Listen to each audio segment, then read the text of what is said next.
Sieltä kulmaputku kiertää hyvin maalille ja sinne menee! Suomen tarpeeksi pitkälle, ettei Jutta Rantala ota kiinni, mutta olipa erinomainen kulma. Toi on tosi hyvä kulma ja hyvällä kovuudella tulee loistavalla kierteellä ja Jutta Rantalahan sen antaa. Ja tässä nähdään myös Jutta Rantalan vahvuutta. Kyllä. Ensimmäinen kulma oikealla jalalla, se oli hyvä, laadukas, nyt vasurilla. Kuikka, Ahtinen, Öhlingin laukaus ja tolppa. Nyt on Rantalalla tyhjä maali ja se on 2-0.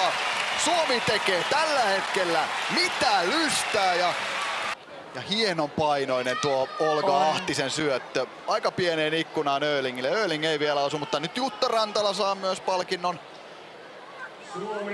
Maali ja maalisyöttö jo tänään. Rantala tehnyt, ja kun Hinni Hirvonenkin studiossa nosti esiin, että Salorannan alaisuudessa ne kaksi tehokkainta pelaajia, niin käsi kynkässä mennään, kuten kentällä konsana. Molemmilla nyt, koska kuten nähdään, niin parilla syötöllä tuo prässi saadaan kyllä purettua. Suomella on niin laadukkaita pelaajia.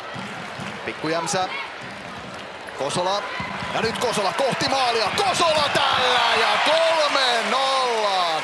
Korenchiova lähtee aivan Reissaa vasemmaksi laitapuolustajaksi, mutta kun ei ole hätää. Slovakia ei prässää sillä tavalla, että Ellin pitäisi olla siellä missään linjassa roikkumassa, niin hän ei roiku siellä. Tämä on tosi hyvää, fiksua futista, mitä Suomi tällä hetkellä pelaa. Ennemminkin reagoidaan siihen, että okei, noi prässää vähän huonosti. Mitä me pystytään hyödyntämään nämä tilat? Summanen pystyy, loistava syöttö Kosolalla.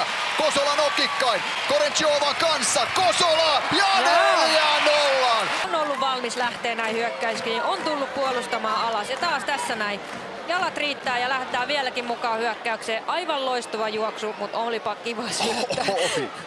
Hankalasta asennosta ja sai juuri sopivan alakierteen, sopivan korkuisena. Upea esityö Evelina Summaselta. Ria Öhling penkin puolelle, kuten myös Jutta Rantala. Emmi Alanen keskientä keskustaan ja